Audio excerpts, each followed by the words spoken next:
Pemirsa Toba TV, sahabat pembangunan, kini kami hadir dengan Toba News bersama saya Westi Syahaan.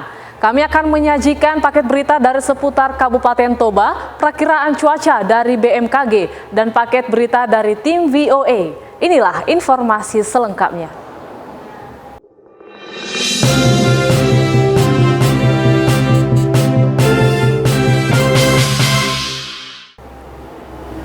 Rabu 13 Mei 2020, sektor pariwisata Pantai Pasir Putih Parparean sepi dari pengunjung. Sudah 3 bulan terakhir, para pelaku usaha di pantai ini mengatakan menurunnya pengunjung akibat pandemi COVID-19 yang berlangsung saat ini. Inilah informasi selengkapnya. Rabu 13 Mei 2020, sektor pariwisata Pantai Pasir Putih Parparean sepi dari pengunjung. Sudah 3 bulan terakhir, para pelaku usaha di pantai ini mengatakan menurunnya pengunjung akibat pandemi COVID-19. Mereka juga berharap adanya peran pemerintah daerah untuk lebih diperhatikan, terlebih di masa pandemi saat ini. Setelah pandemi COVID-19 yang kami rasakan sekarang sebagai pengusaha di tempat ini, kami sangat merasakan dampak yang begitu buruk bagi kami. Karena di mana kami selama ini mencari makanan kami hanya lewat pariwisata yang datang ke sini. Tapi kami sampai saat ini, kami tidak melihat ada perhatian pemerintah, khususnya para kami di sini. Kurang lah, bukan saya bilang diperhatikan, kurang diperhatikan, tapi kurang sekali. Dan kami sampai saat ini belum mendapatkan apa-apa atau bantuan apapun. Sementara kami tuh tetap kami berbuka, tetapi ya kami nggak bisa mendapatkan apa-apa. Pengunjung pun tidak seperti dulu, dan boleh kami katakan pengunjung sekarang drastis menurun sekitar sampai 90% ya. 90%, jadi tidak ada pengunjung gitu. Itulah, jadi harapan kami untuk pemerintah, mohonlah diperhatikan juga lah kami orang-orang yang sebagai pengusaha di tempat wisata. Katakanlah karena paling utama dampak yang paling kena tempat keramaian. Iya. Contoh hiburan, wisata, itu yang paling seharusnya diperhatikan pemerintah. Jadi kurang lebih sudah 3 bulan kami seperti ini. Ya. Masyarakat menjaga jarak. Sementara karyawan juga harus jalan gaji dan juga harus makan juga. Nggak mungkin kita PHK 8 orang karyawan kita ya. Iya. Dari Pantai Pasir Putih, Toba TV melaporkan.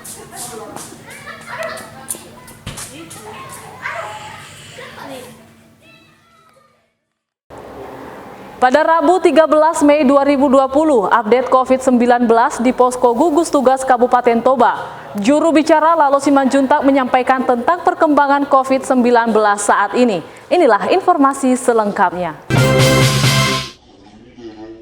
Pada Rabu 13 Mei 2020, juru bicara Lalo Simanjuntak selaku Kepala Dinas Kominfo Toba menyampaikan tentang perkembangan COVID-19 saat ini. Kelihatannya kita cukup berhasil memutus mata rantai tersebut karena sampai hari ini kita juga bisa tahu sendiri, lihat sendiri, tidak ada hal-hal yang sangat-sangat mengkhawatirkan kita. Tidak ada hal-hal yang sangat-sangat membuat kita tidak nyaman. Kalaupun ada warga kita, 1 orang yang sudah positif COVID-19, itu sudah bisa langsung ditangani dengan sangat baik. Dan mudah-mudahan itu yang pertama dan yang terakhir. Kita tentu sama-sama berdoa juga kepada Tuhan. Semoga kita diberi juga petunjuk bagaimana kita bisa menjaga supaya penyebaran virus tersebut tidak bertambah di kabupaten yang kita cinta ini, di Kabupaten Toba ini.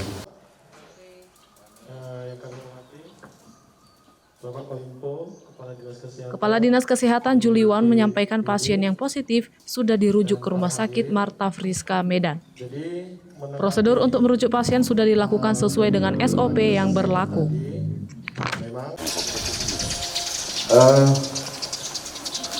Kemarin GS ini sudah kita rujuk ke Rumah Sakit Marta Friska Medan. Di awal masuk setelah penjemputan kita dari Pendoan, kita isolasi di Rumah Sakit Umum Daerah Posea. Pada malamnya langsung kita laksanakan pemeriksaan selanjutnya dengan pemeriksaan fototoraks, pemeriksaan serologi darah, dan pemeriksaan serologi darah dengan rapid test. Yang 5 di luar yang positif, kita rapid test, hasilnya negatif. 1 ibu yang hasil rapid test kemarin sesudah di Rumah Sakit Umum Posea, rapid testnya non reaktif, berarti negatif. Setelah 1 malam kita rawat di Rumah Sakit Umum Daerah Posea, dengan hasil pemeriksaan dokter spesialis kita di sana, ada perkembangan penyakit dengan hasil fototoraks, itu hasil dari dokter spesialis, adanya gangguan mengarah ke pneumonia. Nanti untuk selanjutnya bagaimana itu sampai dirujuk, mungkin nanti direktur rumah sakit akan lebih menjelaskan itu. Jadi selama warga kita ini dibawa ke Rumah Sakit Umum Daerah Posea, kita tim dari gugus, secara khusus dari tim surveillance kita langsung tracing ya, melacak bagaimana perkembangan YS ini sebelum isolasi mandiri di rumah dan juga sesudah isolasi mandiri. Memang petugas rumah sakit Dari Posko Gugus Tugas Kabupaten Toba, Toba TV melaporkan.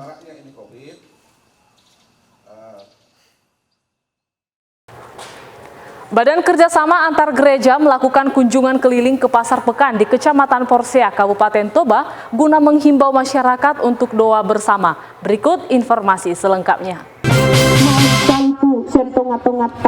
Kembali normal ngulutak, Di tengah merebaknya COVID-19 yang telah ditetapkan oleh WHO sebagai pandemi dunia, Badan Kerjasama Antar Gereja melakukan kunjungan keliling ke Pasar Pekan di Kecamatan Porsea, Kabupaten Toba, guna menghimbau masyarakat untuk melakukan doa bersama yang akan berlangsung pada hari Kamis pukul 12.30 sampai pukul 13.00 waktu Indonesia Barat. Jalaholah corona boy paluah kami Tuhan. Ido nahwa Porsea kami.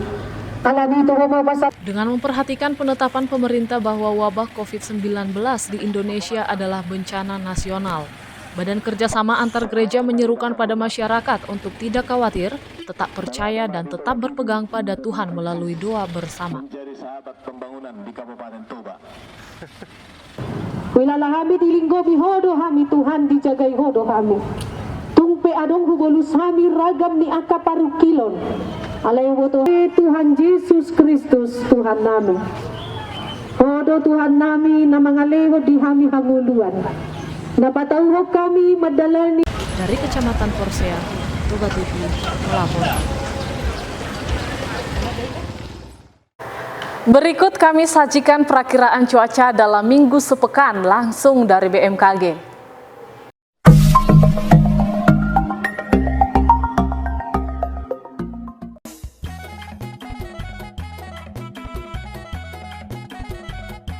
Horas, apa kabar Sobat BMKG? Semoga Sobat sehat selalu ya. Untuk menghindari penyebaran virus COVID-19, kami BMKG Selangit mengimbau Sobat sekalian untuk tetap tinggal di rumah. Dan jangan lupa pantau informasi cuaca dari kami melalui sosial media kami di rumah Anda. Baiklah Sobat, kami dari BMKG Selangit bersama saya Andres Kunositotonga akan memberikan informasi cuaca untuk 1 minggu ke depan di 5 kabupaten, diantaranya Kabupaten Tapanuli Utara, Kabupaten Toba, Kabupaten Samosir, Kabupaten Humbang Hasudutan, dan Kabupaten Simalungun. Secara umum, suhu berkisar antara 16 sampai dengan 25 derajat Celcius, dengan arah angin berasal dari selatan dengan kecepatan 5 sampai dengan 20 knot. Untuk kelembapan udara berkisar antara 53 sampai dengan 100%. Untuk pagi hingga siang hari, cuaca pada umumnya diperkirakan cerah hingga cerah berawan. Namun potensi hujan ringan diperkirakan terjadi pagi menjelang siang hari di sebagian besar wilayah Kabupaten Tapanuli Utara dan Toba. Untuk siang hingga sore hari, cuaca pada umumnya diperkirakan hujan sedang. Cuaca cerah diperkirakan terjadi pada siang menjelang sore hari di wilayah Kabupaten Samosir, diantaranya Kecamatan Ronggurnihuta dan Palipi. Untuk sore hingga malam hari, cuaca pada umumnya diperkirakan hujan sedang. Cuaca cerah berawan diperkirakan terjadi di wilayah Kabupaten Tapanuli Utara, diantaranya Kecamatan Pahejulu, Pahejae, dan Simangumban. Untuk malam hingga dini hari, cuaca pada umumnya diperkirakan cerah hingga cerah berawan. Hujan sedang hingga lebat diperkirakan terjadi di sebagian besar wilayah Kabupaten Tapanuli Utara dan Kabupaten Toba, diantaranya Kecamatan Balige, Laguboti, Persea, dan Lumbanjulu.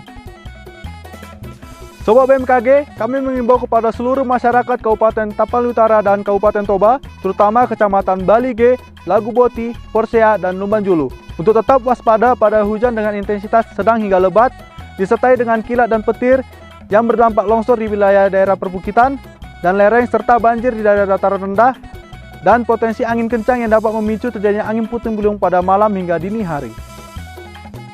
Demikianlah informasi cuaca yang dapat kami sampaikan. Sampai jumpa lagi untuk perkiraan cuaca minggu depan. Horas, horas, horas!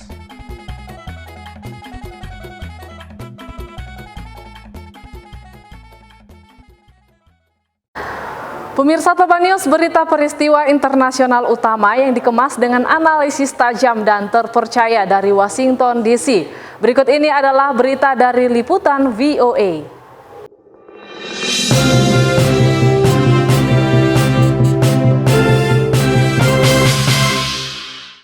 Teguran hingga penjara bagi pemilik UKM melanggar pembatasan sosial. Warga maupun pemilik usaha yang melanggar pembatasan sosial di sejumlah wilayah Amerika Serikat yang masih memberlakukannya terancam berbagai sanksi. Tapi ini ternyata tak membuat semuanya patuh pada ketentuan pemerintah setempat. Akibatnya banyak yang mendapat teguran, denda, dan ada yang bahkan ditahan. Selengkapnya simak laporan VOA. Di tengah perintah tinggal di rumah dan penutupan kegiatan usaha non-esensial di negara bagian California, pemilik sebuah restoran di Orange County nekat membuka usaha, termasuk bagi pelanggan yang akan bersantap di restoran. When there's all these unknowns, when you have the science on one side saying herd immunity is better or, shelter in place, that's better, all this confusion, is all I do is I crush the numbers myself, I look at the risks and I see what's coming. I look at my team, and I'm not willing to walk away and let guys that have worked for me, with families that depend on me, just be hung out to dry while everybody debates what's going on. Ia menjaga jarak 2 meter antar meja dan melakukan langkah pembatasan sosial lainnya. Tapi langkahnya membuka usaha sebelum mendapat lampu hijau pemerintah kota dan negara bagian membuatnya terancam kehilangan izin usaha. We're trying to come up with a solution to move forward so that we don't crash our economy. Teguran juga telah dilayangkan ke sebuah pemangkas rambut di Seattle, negara bagian Washington, yang nekat buka sebelum diberi izin membuka kembali usaha oleh pemerintah daerah setempat.